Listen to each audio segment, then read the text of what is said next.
किसान भाइयों नमस्कार। खेती के विषय में आज मैं एक बार फिर आपसे कुछ बात करने के लिए उपस्थित हुआ हूँ। मित्र, देश में हमारा जो देश है उसमें ज़मीन बहुत थोड़ी है। विश्व की अगर टोटल भौगोलिक एरिया देखते हैं तो हमारे पास केवल 2.4% ज़मीन है और आबादी की जब बात करते हैं तो हमारी आबादी 18% है विश्व की। हमारे देश का किसान बड़ा मेहनती है और पिछले 17वीं शताब्दी में इस देश को कहा जाता है कि ये पुरोहित राष्ट्र था, सोने की चिड़िया वाला देश था, और ऐसा नहीं है। 17वीं शताब्दी तक का इतिहास कहता है कि हम विश्व में सबसे अधिक खाद्यान्न पैदा करते थे। आज़ादी के बाद हमारे देश में खाद्यान्न की कमी थी। जिस खाद्यान्न की कमी को पूरा करने के लिए 1960 के दशक में हरित क्रांति कार्यक्रम चलाया गया और हम 1990 में खाद्यान्न उत्पादन में आत्मनिर्भर हो गए। यानी 30 साल के सफ़र में मुझे सब कुछ मिल गया। पेट भरने के लिए पर्याप्त चीज़ें मिल गई, खाद्यान्न मिल गया, दलहन मिल गया, तिलहन मिल गया, सब्जी मिल गई, फल मिल गए। लेकिन उसके बाद 90 के बाद ये जो खेती में हरित क्रांति में कुछ कार्यक्रम मैंने लिए थे, उसमें रासायनिक उर्वरक थे, उन्नतशील प्रजातियां थीं, सिंचाई साधनों का विस्तार था, मैकेनाइजेशन था और बाद में पेस्टिसाइड आ गए। आज 90 के बाद 2022 यानी 30 साल हुआ। पिछले 2000 के दशक से पूरा देश ये अनुभव कर रहा है, नीति निर्माता अनुभव कर रहे हैं, कृषि अधिकारी, कृषि वैज्ञानिक, पूरा देश, पूरा किसान देश का। इसमें कोई संदेह नहीं कि उत्पादन तो बढ़ गया, हमारे पास खाद्यान्न के पर्याप्त भंडार हैं, लेकिन हमारी जो ज़मीन की उर्वरा शक्ति थी, जिसको हम कहते हैं कि जीवांश कार्बन में नापते हैं या ह्यूमस में नापते हैं, जिस ज़मीन में जीवांश कार्बन 0.1% होना चाहिए, औसत कम से कम 1% होना चाहिए, अगर इससे अधिक है तो और अच्छी बात है, आज वो गिर करके 0.3% रह गया। जब हम भूगर्भ जल स्तर की बात करते हैं या सरफेस वाटर की बात करते हैं तो जलाशय बचे नहीं और भूगर्भ जल स्तर हमारा 150-200-300 फुट पहुंच गया। और जब हम बायोडाइवर्सिटी की बात करते हैं, जैव विविधता की, प्रकृति के परिवेश की, तो नाना प्रकार की वनस्पतियां और नाना प्रकार के जीव जंतु भी हमारे एटमॉस्फेयर से गायब जैसे हैं। किसान की अगर वास्तविक स्थिति का आकलन करते हैं तो जो बड़े बड़े किसान हैं उनकी बात नहीं कर सकता हूँ। जिनके घर के बच्चे पढ़ लिख कर के नौकरी में चले गए उनके घर में तो ठीक है, अन्यथा जो लघु सीमांत और मध्यम श्रेणी के किसान हैं, जिनके परिवार का कोई बच्चा नौकरी पेशा में नहीं निकला, बिजनेस नहीं करता है, तो उनकी स्थिति वास्तव में बहुत दयनीय है। कारण क्या है? कारण ये है कि उत्पादन तो बढ़ा है। एक 5 एकड़ का किसान, 5 एकड़ का मतलब हुआ 2 हेक्टेयर का ज़मीन का मालिक, देश में औसत जो भूमि है ना, तो वो 1 हेक्टेयर से कम पड़ती है। जैसे करीब 14 करोड़ हेक्टेयर ज़मीन है और करीब 15 करोड़ किसान हैं, तो एक किसान पर 1 हेक्टेयर ज़मीन नहीं पड़ती। यानी कि एवरेज किसान की बात करें तो 2.5 एकड़ का किसान हमारे देश में है। तो जो 2.5 एकड़ का किसान है, अगर वो गेहूं और धान की कल्टीवेशन करता है तो आप ये मान लीजिए कि उसको 35-40 कुंटल धान, 35-40 कुंटल गेहूँ साल में पैदा होता है, यानी 70 कुंटल उपज आती है, 2,000 रुपये कुंटल के भाव से बिकती है, तो 1.5 लाख रुपए की फसल उसकी बिक जाती है। इस 1.5 लाख की फसल में उसकी लागत की जब बात करेंगे तो 1 लाख की लागत होती है। 5 फैमिली मेंबर हैं और 50,000 रुपये उसका नेट प्रॉफिट होता है, जबकि वो अपनी मेहनत नहीं जोड़ता है। तो ऐसा देश जहां आज किसान की आमदनी मात्र 50,000 हो और वो अपना श्रम ना जोड़े, अगर श्रम जोड़ देगा तो माइनस में चला जाएगा। और एक वो ज़माना था कि किसानों के घर में पर्याप्त खाद्यान्न के भंडार थे, सोना चांदी भी था, सोने की चिड़िया तभी देश को कहा जाता था। पिछले 30 सालों से देश की नीतियां जैविक कृषि या प्राकृतिक कृषि को प्रमोट करने की जुगाड़ में है कि किसी प्रकार हमारे देश के किसान प्राकृतिक खेती की ओर लौटें, ताकि जो एक बहुत भारी भरकम वॉल्यूम है फर्टिलाइज़र का, केमिकल फर्टिलाइज़र का, आप सभी लोग अखबार टीवी के माध्यम से जानते हैं कि आज की तारीख में करीब 2.5 लाख करोड़ रुपया उर्वरक की सब्सिडी पर जाता है। किसान जो 1 लाख करोड़ रुपया मूल्य का चुकता करता है फर्टिलाइज़र लेने में, वो अलग की बात है। तो 3.5 लाख करोड़ रुपए के मूल्य का हम रासायनिक उर्वरक प्रयोग करते हैं 14 करोड़ हेक्टेयर ज़मीन में। सरकारी अगर डाटा की बात करें तो पेस्टिसाइड की जब बात आती है तो करीब करीब जो है ना 60,000 रुपये का रिकॉर्ड, जो है 60,000 रुपये का पेस्टिसाइड डाला जाता है। लेकिन जब आप रिकॉर्ड की बात करेंगे पर्दे के भीतर की, तो पेस्टिसाइड का वॉल्यूम भी 2 लाख करोड़ के आसपास ही है। आप सबको मालूम है कि देश में सब्जी का उत्पादक, जो सब्जी उत्पादक, फल उत्पादक किसान हैं, वो 30, 35, 40 हज़ार रुपया से लेकर के और 1 लाख 1.5 लाख रुपया प्रति हेक्टेयर तक वेजिटेबल फ्रूट्स प्लांट में खर्च करते हैं। अब आज की तारीख में तेज़ी के साथ प्राकृतिक खेती की ओर लौटने की अपील है। नाना प्रकार के काम हैं, बहुत सारी योजनाएं हैं, लेकिन उसके बावजूद भी किसी किसान के पल्ले नहीं पड़ता। आज मेरी बात आपको समझने की ज़रूरत है। सोशल मीडिया में बहुत सारे लोग हमारे विषय को समझते हैं, लाइक करते हैं, एप्रिसिएट करते हैं। सोशल मीडिया बहुत सारे लोग हमको गाली भी देते हैं, कोई दिक्कत नहीं। मेरा जो इरादा है कि जो गांव का किसान है या गांव में रहने वाले जो भूमिहीन परिवार हैं, वो उनको भी कुछ रोज़गार मिले और किसान की आमदनी बढ़े। तो जब आमदनी बढ़ाने की बात आती, जैसे हमारे आदरणीय मोदी जी पिछले 7 साल पहले उन्होंने कहा था हमें किसान की आय को 2 गुना करना है। हकीकत क्या है? हकीकत ये है कि अभी किसान की आय बढ़ नहीं रही है। कारण, आय बढ़ने का सीधा सीधा सिद्धांत है कि जैसे मैंने बताया कि 2.5 एकड़ का किसान जब धान गेहूं की खेती करता है और 70, 80, 90 हज़ार रुपये की लागत लगा देता है, तो लागत ये कहाँ कहाँ लगती है उन विषयों पर ज़रा चिंतन करना। जब फर्टिलाइज़र में ढेर सारा अनुदान है, उसके बावजूद भी अगर धान गेहूं बोता है तो 5 बोरी DAP 13-65 रुपये की और 10 बोरी यूरिया 3,000 रुपये की। फिर बाज़ार में ढेर सारी चीज़ें हैं। जो निवेश के विक्रेता हैं, कृषि निवेश बेचते हैं, वो किसान को उत्पादन बढ़ाने के नाम पर और बहुत सारी चीज़ें पकड़ा देते हैं। अच्छा, किसान भी सोचता है चलो ठीक है, अगर ये 2,000 रुपये मूल्य का निवेश डालने से अगर मेरा 4 कुंटल उत्पादन बढ़ जाएगा तो अच्छी बात है।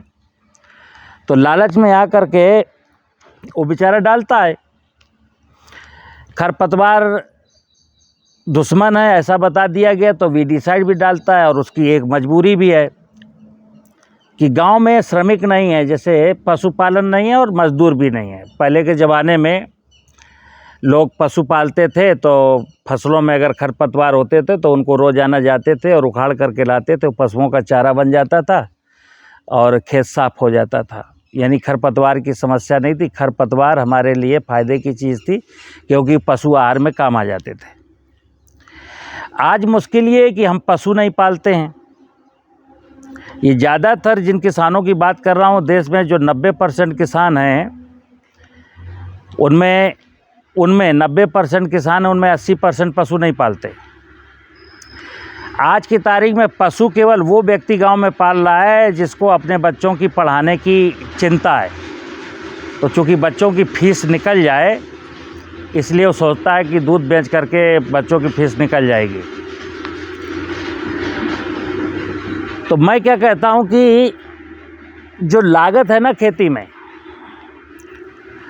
में लागत है खरपतवारनाशी की, किराए के ट्रैक्टर से जुताई कराने की, मड़ाई कराने की, पेस्टिसाइड की, सिंचाई की। क्योंकि बहुत सारे किसान हमारे देश के ट्रैक्टर नहीं रखते। ट्रैक्टर तो केवल 10% किसानों के पास हैं जो शेष किसानों की ज़मीन की जुताई करते हैं। तो हम आम किसान अगर जोड़ेगा कि जो 2.5 एकड़ का किसान है, उसने ट्रैक्टर वाले को कितना पैसा दिया, तो खरीफ रबी के सीज़न में धान और गेहूं की बुआई में, जुताई में, मड़ाई में कई सारी क्रियाएं उसको करानी पड़ती हैं। तो एक अच्छा खासा वॉल्यूम तो उसको ट्रैक्टर के किराए का चुकता करना पड़ता है। फिर उसको करीब 12-14 हज़ार रुपये फर्टिलाइज़र का चुकता करना पड़ता है।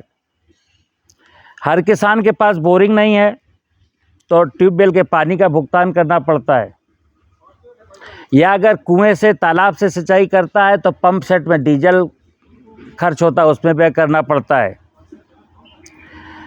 और फिर कई बार उसके खेत में बीमारियां लगती हैं तो इंसेक्टिसाइड और फंजीसाइड में भी उसका पैसा जाता है। चलिए, हम रासायनिक खेती करके, मैकेनाइज्ड फार्मिंग करके हमने उत्पादन 300 मिलियन टन से ज़्यादा कर लिया। लेकिन किसान से पूछा जाए कि आपके पास कितने पैसे हैं, तो मेरा जो अध्ययन है, 34 साल की नौकरी है, किसानों के बीच में जाता हूँ, पूछता हूँ उनसे, तो किसान एक ही चीज़ कहता है कि साहब मेरे पास पैसे नहीं है। और पैसे नहीं है, इस बात का सबूत ऐसे दे देता हूँ कि क्रॉप लोन सरकार किसानों के केसीसी बनवा करके कहती है फसल उगाने के लिए आप अनुदान वो लोन ले सकते हैं। कई बार किसान के पास काफ़ी कर्जा हो जाता है, तो कई बार सरकारें हमारी कर्ज माफ़ करती हैं। और किसान के पास अगर कुछ है तो केसीसी का पैसा उसके बैंक में है। देश के 90% किसानों के पास उनकी अपनी बचत का 1 लाख, 2 लाख, 3 लाख रुपया अपने अकाउंट में नहीं है। और ऐसी परिस्थितियों में देखिए, हम किसान को अन्नदाता कहते हैं, और अन्नदाता की अगर ऐसी स्थिति है तो क्यों है। तो अब प्राकृतिक खेती की बात जब मैं करता हूँ, तो देखिए सिंपल फार्मूला बता दूँ कि ज़मीन का मालिक किसान है, और ज़मीन हमारी लगभग बंजर जैसी है, बीमार है, अस्वस्थ है। ना उस ज़मीन में ह्यूमस है, ना उस ज़मीन की फिजिकल प्रॉपर्टीज़ ठीक हैं। ट्रैक्टर चला चला के इतनी हार्ड हो गई है कि उसकी फिजिकल प्रॉपर्टीज़ ख़राब हो गई हैं। ना बारिश का पानी नीचे जाता है, ना उसके खेत की मेड़ पर पेड़ है। चूँकि खेत की मेड़ पर पेड़ नहीं है, इसलिए चिड़ियाँ, तितलियाँ, मधुमक्खियाँ, मेंढक ऐसी कोई चीज़ें भी नहीं हैं। तो मित्र, जब ये प्रकृति रूपी माँ, मैं एक चीज़ कहता हूँ, खेती, और कई सारे लोग मेरी इस बात का विरोध करते हैं कि सचान साहब कुछ बातें आपकी सही हैं, लेकिन खेती जैसे विषय में जब आप भगवान, देवी देवता, दर्शन शास्त्र या अध्यात्म डाल देते हैं तो हमको बड़ा ख़राब लगता है। लगने दो ख़राब। मैं कहता हूँ कि इस धरती पर मनुष्य परमात्मा की सबसे खूबसूरत रचना है और सब लोगों ने सुना है कि मनुष्य एक माली की हैसियत से यहाँ पर है और मनुष्य का एक धर्म है। जब धर्म की बात आती मित्र, तो इस भूमंडल पर जितनी भी जड़ और चेतन जगत की इकाइयाँ हैं उन सब का अपना अपना धर्म है। मैं कई बार इस बात को कहता हूँ, धरती का अपना धर्म है, पानी का अपना धर्म है, पेड़ों का अपना धर्म है, पशुओं का अपना धर्म है, पक्षियों का अपना धर्म है। और धर्म माने परमात्मा ने जिस इकाई की रचना जिस निमित्त के लिए की है उस कर्तव्य को निभाना ही धर्म है। जैसे मधुमक्खी का बहुत सारे काम होंगे, लेकिन हम अपनी नज़रों से तो देख सकते हैं, वो इतना तो देखते ही हैं कि मधुमक्खी पॉलिनेशन का काम करती है, मधुमक्खी शहद एकत्र करती है और जिसका शहद का आनंद हम उठाते हैं। तितलियां शहद तो एकत्र नहीं करती, लेकिन पॉलिनेशन का काम करती हैं। नाना प्रकार की चिड़ियां इंसेक्ट को कंट्रोल में करती हैं। नाना प्रकार के सॉइल के micro organism, beneficial micro organism, soil में पाए जाने वाले निगेटिव पैथोजन जो सॉइल बोर्न डिजीज पैदा करते हैं उनको कंट्रोल करते हैं। सॉइल में जो ह्यूमस है वो वाटर होल्डिंग कैपेसिटी बढ़ाता है और आपको सिंचाई की ज़रूरत नहीं पड़ती है। तो मनुष्य का जो धर्म है, चूँकि आप देखते हैं कि मेरी ज़िंदगी मुझे क्या क्या चाहिए। देखिए, मुझे मोटा मोटा कहें तो 21,000 बार श्वास लेने के लिए ऑक्सीजन चाहिए जो पेड़ों से मिलेगी। हमें दिन में 20 बार पीने का पानी चाहिए जो वर्षा से मिलेगा। हमें 2 वक्त की साफ़ सुथरी स्वादिष्ट रोटी चाहिए जो ज़मीन से मिलेगी।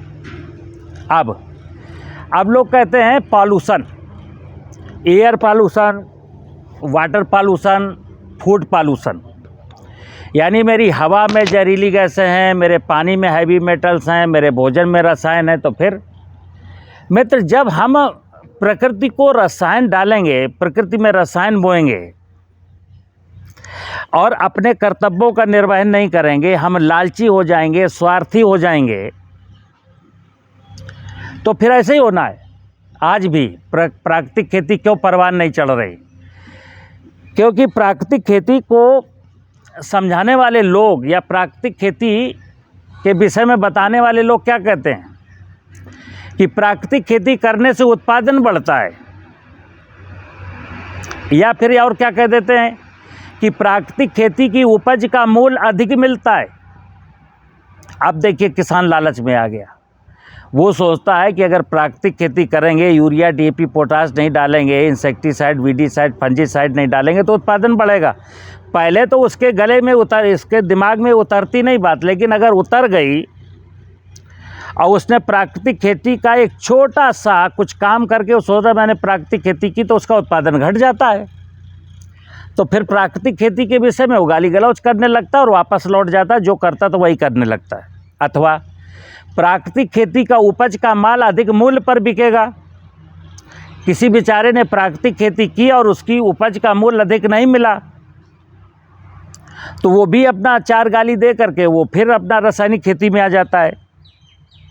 मैं क्या कहता हूँ कि मनुष्य का जो कर्तव्य है, देखिए आप, ये रासायनिक खेती का, मैकेनाइज्ड फार्मिंग का जो इतिहास है मात्र 70 साल पुराना है। इस देश में केवल 70 साल पुराना है। और 70 साल में क्या हालात हो गए? ज़मीन का पानी सूख गया, ज़मीन अनफर्टाइल हो गई, बायोडाइवर्सिटी नष्ट हो गई, मनुष्य दुखी हो गया, मनुष्य बीमार हो गया, अस्पतालों में लंबी लंबी कतारें लगी है और सरकार कह रही मैं आपका इलाज का पैसा सरकार वहन करेगी। मेडिकल कॉलेज खोलने की बात होती है, हेल्थ बीमा की बात होती है और मुहल्ला क्लिनिक की बात होती है। किसी को ये फिक्र नहीं है कि मनुष्य बीमार क्यों हो रहा है, और किसी को क्यों होगी जब हमें खुद नहीं है। तो मैं क्या कहता हूँ कि हमें मनुष्य का कर्तव्य है कि अगर वो प्रकृति की व्यवस्था के साथ परस्परता में मिल करके जीता है, मनुष्यता को धारण करता है, मनुष्य के कर्तव्य निभाता है, तो उसका जीवन आनंदमय गुजरेगा। और खेती एक ऐसा विषय है कि जो सर्वे भवन्तु सुखिनः सर्वे सन्तु निरामया। मनुष्य का धर्म ये है कि वो हमेशा निरंतर एक ही बात विचार में, उसके दिमाग में एक ही प्रश्न चलता रहे, क्या कि मेरे कर्मों से, मेरे कार्यों से कुछ भी ऐसा ना हो कि जिससे कोई बीमार हो, कोई दुखी हो।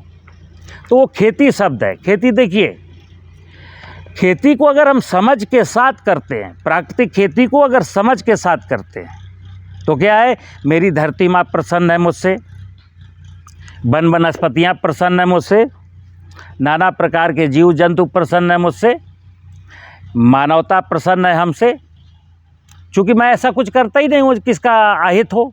और अभी क्या है, अधिक अन्न उपजाने के चक्कर में, अधिक लाभ कमाने के चक्कर में होड़ लगी है। कौन कितना फर्टिलाइज़र डाल सकता है, कौन कितना पेस्टिसाइड डाल सकता है, कौन कितना ज़्यादा ज़मीन के नीचे का पानी निकाल सकता है। तो मैं क्या कहता हूँ कि मैं अंतिम पीढ़ी का व्यक्ति नहीं हूँ। मेरे मरने के बाद भी इस दुनिया को रहना है और मेरी आने वाली पीढ़ियाँ यहाँ निरंतर बनी रहेंगी, उनका भविष्य उज्जवल बना रहे, ये बात हमें सोचनी है। तो मित्र, प्राकृतिक खेती के मेरे जितने भी फॉलोवर हैं, देश में हैं, कुछ विदेश में, मैं एक ही निवेदन करता हूँ कि आज मैं थोड़ा कम खा लूँगा। ध्यान रखना, आज अगर मैंने अपने दिमाग से लालच का विषय नहीं हटाया तो इसका मतलब सीधा सीधा होता है कि आप अपने बच्चे को नरक में ढकेल करके जाने वाले हैं। क्यों? क्लियर कट मैं बता दूं, जो हालात हैं, जैसे आपने कई बार सुना होगा, कई सारे विषय हमारे जेहन में आसपास घूमते रहते हैं, ग्लोबल वार्मिंग, क्लाइमेट चेंज, पानी का संकट, बढ़ती हुई बीमारियां, कैंसर का खतरा। तो ये ग्लोबल वार्मिंग की बात हो, क्लाइमेट चेंज की बात हो, पानी के संकट की बात हो, मनुष्य के शरीर में बीमारियां बढ़ने की बात हो, इसका जिम्मेदार कौन है? जिम्मेदार हम सब लोग हैं। तो आज की तारीख में अगर इन समस्याओं से निजात पाना है, जैसे एक और बर्निंग टॉपिक है कि 1950, 60, 70, 80 के दशक तक देश में कोई भी किसान खेती में घाटा हो गया इसलिए आत्महत्या नहीं करता था, लेकिन आज देश में हजारों किसान खेती में घाटा हो जाने के कारण आत्महत्या करते हैं। अब ये किसान आत्महत्या ना करे, लोग बीमार होकर के अस्पताल की शरण में ना जाएं, लोगों के चेहरे में मुस्कुराहट आए, तो क्या करना है? किसी महापुरुष ने कहा है, तन समर्पित, मन समर्पित और ये जीवन समर्पित, चाहता हूँ देश की धरती तुझे कुछ और भी दूँ। एक किसी और दार्शनिक का शब्द है, तेरा वैभव अमर रहे माँ, हम दिन चार रहे न रहें। तो जो मनुष्य का कर्तव्य है, मनुष्य का कर्तव्य सिर्फ इतना है कि वो धरती की उर्वरा शक्ति को बढ़ाए, बारिश का पानी हमारे क्षेत्र में ज़्यादा बरसे इसके लिए पेड़ लगाए, जो बारिश का पानी बरसा है वो ज़मीन के नीचे जाए इसलिए ज़मीन की फिजिकल प्रॉपर्टीज़ को सुधारे, बारिश का पानी जो बरस चुका है उसको जलाशयों में, खेतों में रोकने का प्रयास करे, हमारे खेत में चिड़िया, तितली, मधुमक्खी, मेंढक, केंचुआ फिर से वापस आ जाए इसके लिए हम रासायनिक फसल सुरक्षा रसायनों का उपयोग बंद करें। अब ऐसा जब हम रासायनिक उर्वरकों के प्रयोग को बंद करने की बात करते हैं, पेस्टिसाइड के प्रयोग को बंद करने की बात करते हैं, तो क्या करना पड़ेगा? सीधी सीधी बात है कि अनादिकाल से ये धरती माँ, अनादिकाल से, जब से मनुष्य इस धरती पर है तब से मनुष्य की भूख, पानी और हवा की व्यवस्था वही कर रही है। तो हमें इस धरती के वैभव को सजाना है, और ये माँ है, मेरी आध्यात्मिक माँ है धरती माँ। और ध्यान रखना, स्थूल जगत में जब मैं देखता हूँ कि एक माँ, एक उसी माँ का बच्चा हेल्दी और मुस्कुराता हुआ रहता है जिसकी माँ हेल्दी और मुस्कुराती हुई होती है। एक बच्चे का जो 6 महीने 8 महीने का जो फ्यूचर होता है वो चूँकि माँ के स्तनपान से डिपेंड करता है, तो माँ हंसती है तो बच्चा भी हंसता है, चूँकि उसकी खुशियों के भाव उसके मिल्क में हैं और पर्याप्त मिल्क है। अब हम जब बड़े हो जाते हैं तो धरती में उगाया हुआ भोजन करते हैं, अब मेरी भूख वहाँ से मिटती है। तो अगर धरती मेरी हेल्दी है, समझिए बात को, जैसे मैं कहता हूँ धरती में ह्यूमस बढ़ाना है। अगर धरती में 1% से ज़्यादा ह्यूमस हो जाता है, खेत के आसपास नाना प्रकार के पेड़ पौधे हो जाते हैं, पेड़ों में नाना प्रकार की तितली, मधुमक्खी, चिड़ियाँ वापस लौट आती हैं, और जब बहुत सारे पेड़ हो जाते हैं तो बारिश भी अच्छी होने लगती है। और जब ह्यूमस बढ़ जाता है तो ज़मीन की फिजिकल प्रॉपर्टी सुधर जाती है, तब फिर वर्षा का पानी नीचे जाने लगता है, वाटर लेवल ऊपर आने लगता है, फसलों को सिंचाई के पानी की ज़रूरत नहीं पड़ती है, क्योंकि धरती इतनी हेल्दी हो चुकी है, क्योंकि अब वो अपनी बच्चों को पाल सकती है, इसलिए मुझे ऊपर से रासायनिक उर्वरकों को देने की ज़रूरत नहीं पड़ती। लेकिन ये सारा का सारा हाल आप सडन हो जाएगा क्या? मतलब मैंने कहा प्राकृतिक खेती चुटकी बजाने में हो जाएगी, नहीं होगी। तो कई बार मेरे सोशल मीडिया में लोग कहते हैं, ऐसे भी मेरे किसान हैं कि सचान साहब देखिए, फ़ोटो भेज देते हैं कि हमने जीवामृत डाला था लेकिन फसल बहुत अच्छी नहीं है, पिछले साल जब हमने यूरिया DAP डाली थी तो फसल अच्छी थी। कई किसान कहते हैं सचान साहब देखिए, मैंने संजीवनी डाली थी और एक कीड़ा लग गया, संजीवनी डाली थी, ये बीमारी लग गई। लग सकती है, क्योंकि नेचर में इंसेक्ट है, नेचर में बीमारी है, ज़मीन मेरी अभी हेल्दी हुई नहीं। तो वेट करना पड़ेगा,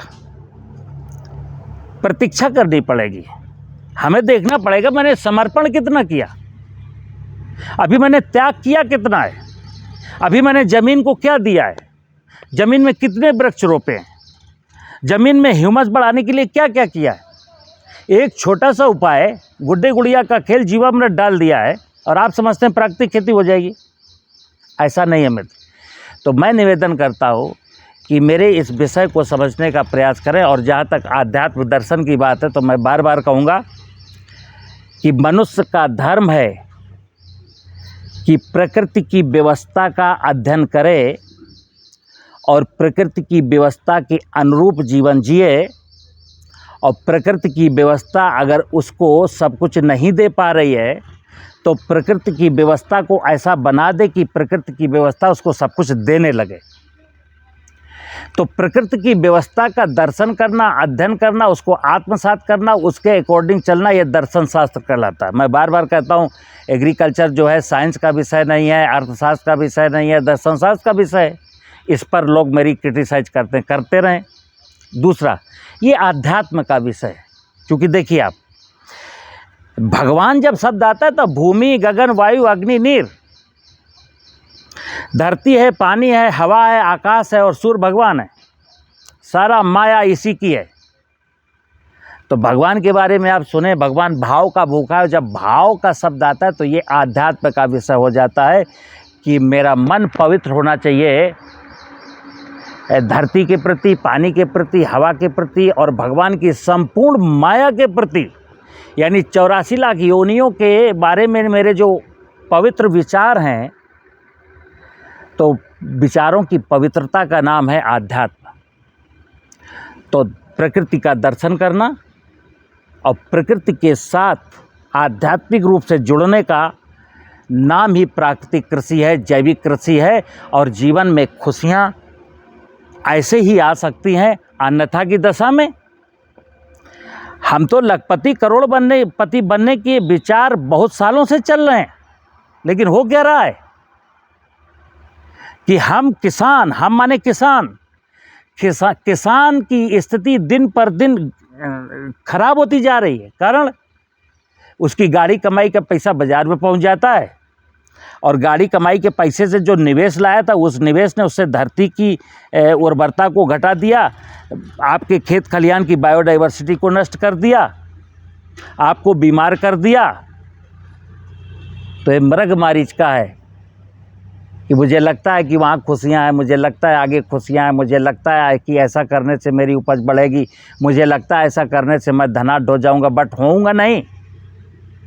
मैं धनाढ्य तभी हो सकता हूँ जब मेरी प्रकृति रूपी माँ धनाढ्य हो जाएगी, फिर मुझे धनाढ्य होने से कोई नहीं रोक पाएगा। और जब 17वीं शताब्दी की बात करता हूँ कि 17वीं शताब्दी में हम सोने की चिड़िया थे, 17वीं शताब्दी में हम पुरोहित राज थे, 17वीं शताब्दी तक हम सबसे ज़्यादा खाद्यान्न पैदा करते थे। तो 17वीं शताब्दी में मेरे पूर्वज कैसे जीते थे? देश में 27% फॉरेस्ट एरिया था, आज घट करके 6% रह गया। देश की ज़मीनों में 40-50 फुट पर भूगर्भ जल था, जो आज घट करके 200-150 फुट पहुंच गया। देश में नाना प्रकार की चिड़ियाँ, मधुमक्खियाँ, तितलियाँ, मेंढक, केंचुए हुआ करते थे, आज सब कुछ नष्ट हो गए। तो मनुष्य मित्र, भगवान कोई बेवकूफ़ नहीं था जो 84 लाख योनियाँ बनाई थी। इस भूमंडल की प्रत्येक इकाई का हमारे जीवन से कोई ना कोई पॉजिटिव रिश्ता है और हम उसको निगेटिविटी में ले लेते हैं। चूहा फसल काट रहा है, उसको मार डालो। गाय खेत में घुस गई, उसको बल्लम मार दो। ये कीड़ा खा रहा है, इसको इंसेक्टिसाइड डाल के मार दो। तो हम सबको मार देंगे तो मैं ही जिंदा रहूँगा क्या? तो मुझे उम्मीद है आपको मेरी बात समझ में आई होगी। नमस्कार।